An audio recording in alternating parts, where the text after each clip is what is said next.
Hi, this is Daryl Meyer from Keller, Texas. Today is Tuesday, October 12th, 2010.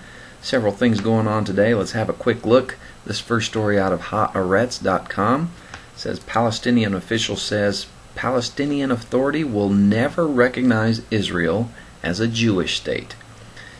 The Palestinian Authority will never recognize Israel as a Jewish state, senior Palestinian officials said today, after Prime Minister Benjamin Netanyahu proposed to freeze settlement construction in exchange for that condition. Palestinian negotiator Saeb Erekat said that demand could never be accepted, while his colleague Nabil Sha'ath added that the government in Ramallah would not tolerate a partial construction freeze and that the moratorium must also be applied in East Jerusalem. Senior Palestinian Liberation Organization official Yasser Abed Rabo accused Netanyahu of using the proposal to weaken the image of U.S. President Barack Obama in the Middle East. Rabo also said Netanyahu was begging to destroy the peace process and had made the offer to distract from deliberations on core issues. Really? The Palestinian leadership was prompt to reject Netanyahu's proposal when he offered it on Monday. Nabil Abu Daina, spokesman for Palestinian President Mahmoud Abbas, said a return to U.S.-backed peace talks required a freeze on settlement building by Israel and emphasized that the issue of the Jewishness of the state has nothing to do with the matter.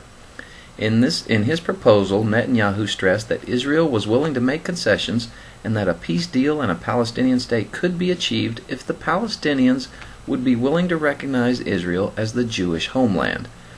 If the Palestinian leadership will say unequivocally to its people that it recognizes Israel as the homeland of the Jewish people, I will be ready to convene my government and request a further suspension, Netanyahu said, while speaking at the opening of the third session of the 18th Knesset.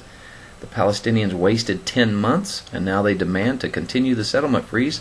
I hope their demand isn't a ploy to avoid the concessions that must be made in order to achieve a peace deal, he said. In another story out of TurkishWeekly.net, it says PA rejects Israeli's premier's condition. It says the PA's top negotiator refutes the Israeli premier's offer, which obliged the Palestinians to recognize Israel in return for a settlement freeze. You know, they want their own state, a Palestinian state, and they have already said they would kick every Jewish person out of every area that became a Palestinian state. So why can't they recognize Israel as a Jewish state? Seems like just more double standards to me. Here's a story out of Yahoo.com. The EU says Israel must guarantee equality for all. This is out of Brussels today. The European Union on Tuesday today urged Israel to guarantee the equality of all its citizens after Prime Minister Benjamin Netanyahu urged Palestinians to recognize Israel's Jewish identity. Asked to comment on Netanyahu's call for the Palestinian leadership to recognize Israel as the national state of the Jewish people, a spokeswoman for EU diplomatic chief Catherine Ashton said, "We support the two democratic states living side by side in peace and security. We also stress that the future states of Palestine and Israel will need to fully guarantee equality to all their citizens." Basically, in the case of Israel, this means that whether they are Jewish or not, said spokeswoman Maja Kajensik. Israel's mainly right-wing government voted overwhelmingly on Sunday in favor of controversial legislation requiring non-Jewish citizens to swear allegiance to the country as a Jewish state. Netanyahu subsequently offered a freeze on settlement building in exchange for Palestinian recognition of Israel's Jewish identity.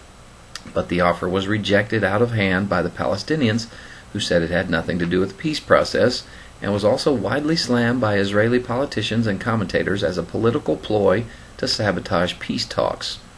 A renewal of the ban on Jewish settlement building on occupied Palestinian land, which expired on September 26th, is largely seen as the key to reviving the peace talks which began 3 weeks earlier. So, you know what? Here's a story I like. This is out of IsraelNationalNews.com. It says, Barkat says, just say no to splitting Jerusalem. Jerusalem Mayor Nir Barkat addressed a crowd in Atlanta on Monday at the annual Jewish National Fund Conference.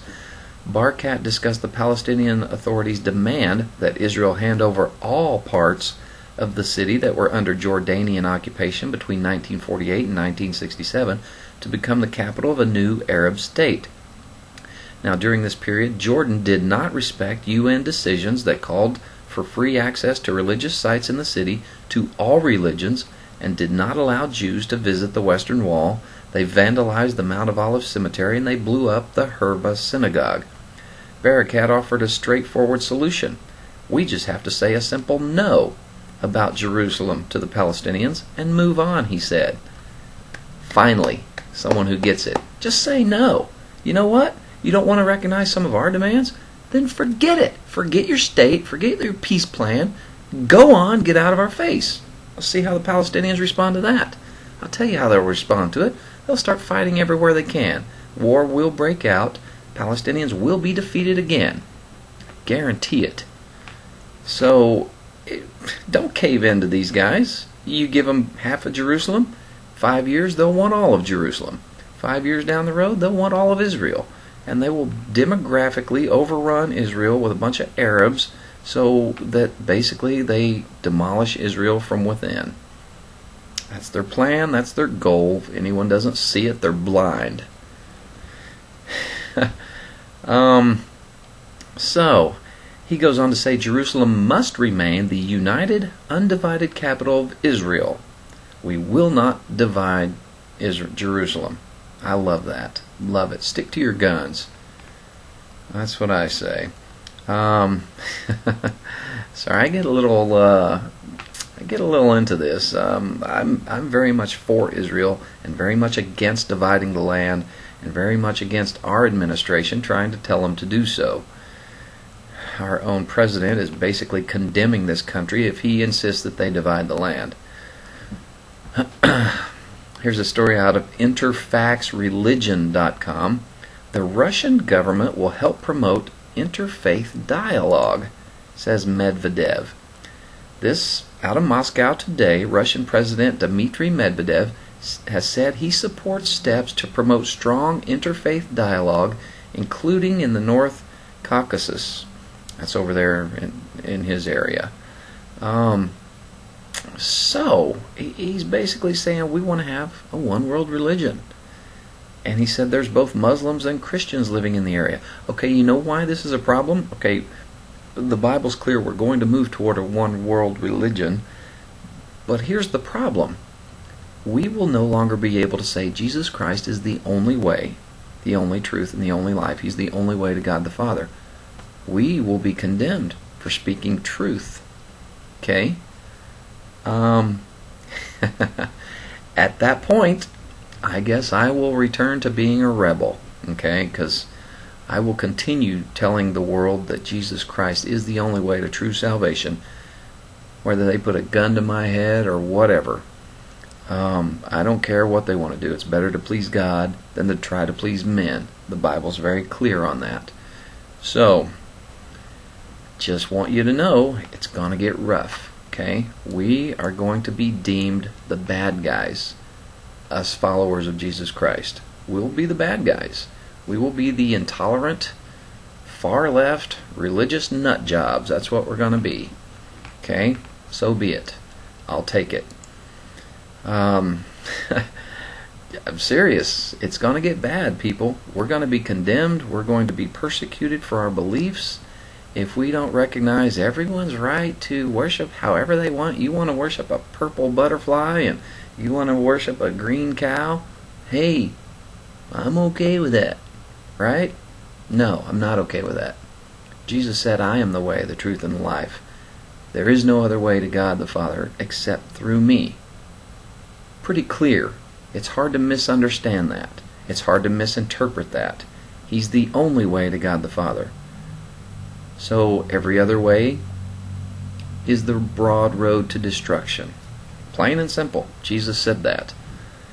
Here's a story out of Newsmax.com. Sarah Palin warns of Armageddon, Third World War, in exclusive Newsmax broadcast. She said that if we allow Iran to acquire nuclear weapons, it will lead to Armageddon, a scenario that could lead to the deaths of millions in a third world war. Sarah Palin. Wow. I just had to throw that in there because when I saw that headline, I was like, Sarah Palin talking about Armageddon. Interesting. Here's a story. It says it's out of yahoo.com. Pope outlines the latest effort to revive Christianity. Oh, I'm sorry, I didn't know it was dying. Out of Vatican City today, Pope Benedict XVI formally created a new Vatican office today to revive Christianity in Europe. There's the problem. Islam is overtaking Europe. His latest attempt to counter secular trends in traditionally Christian countries. He said the new office would promote church doctrine, using the media to get the church's message out and to mobilize missionary-type activities. But even on its first day of existence, the new evangelization ran into an all-too-typical Vatican snag. The 4-page decree instituting the office was issued in only Latin and Italian. I'm sorry, I just find that very funny. He says he'll go ahead and make it available in English, Spanish, French, Portuguese, Italian, German, and Slavic languages. So they're trying to get back to Christianity in Europe. Okay? It's because they're being overrun by Muslims. And I'm sorry, but the Muslims go directly against what the Christian Bible says, what the Holy Word of God says. They deny it, they twist it to promote their own agenda, and they claim that Jesus Christ was not the Son of God, among many other blatant lies. So, I'm totally against Islam myself. Here's a story kind of threw me off. Top professors in Scotland admit the Bible is true. Wow! So they're coming out with this new thing. Let me see. I don't want to read this. It's a very long story. I don't want to read the whole thing to you. But it says a new creationist group that preaches the scientific theory of intelligent design has set up in Glasgow with the stated aim of promoting its beliefs to schools and colleges. The Center for Intelligent Design, it's C4ID, is short what they call it, basically saying the Bible's true, Adam was a real guy, Noah saved the world, and Jesus is a real man. It's all true. The Big Bang Theory is just explaining how God made it happen. Speaking of God, I've been talking about His attributes for the past couple of weeks, and I want to continue with a couple more lessons on that. Out of Judges 3:9, it says, when the children of Israel cried out to the Lord raised up a deliverer for the children of Israel who delivered them. So, the next attribute of God we want to look at is one that's often overlooked, and that's the responsiveness of God. God responds to man, not because He has to, but it's because it's part of who He is. So, we all know what it's like to call someone, shoot them an email, only to have them not respond. If you have kids, you know what I'm talking about. I call my wife quite a bit. I get her to answer about 20% of the time. The rest of the time it's like right into voicemail. But then there's God, who never fails to respond to those who call out to Him. Now granted, sometimes the answer is no or not right now, but He always responds. And you can see in the Bible time and again, Israel gets itself stuck in a very sinful rut, and they call out to God for deliverance, and each time He responded.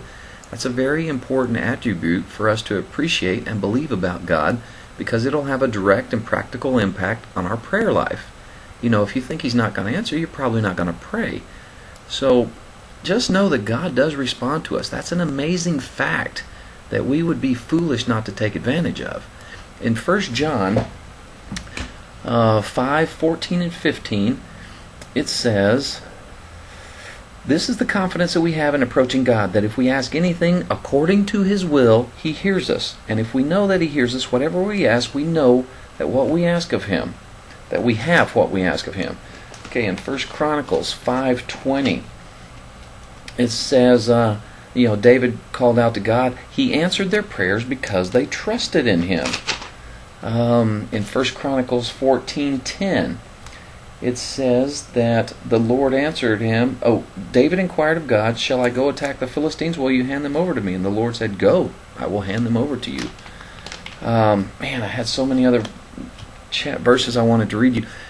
One of the very important ones, though, 2 Chronicles 7:14. If my people who are called by my name will humble themselves and pray and seek my face and turn from their wicked ways, then will I hear from heaven and will forgive their sin and will heal their land. God bless.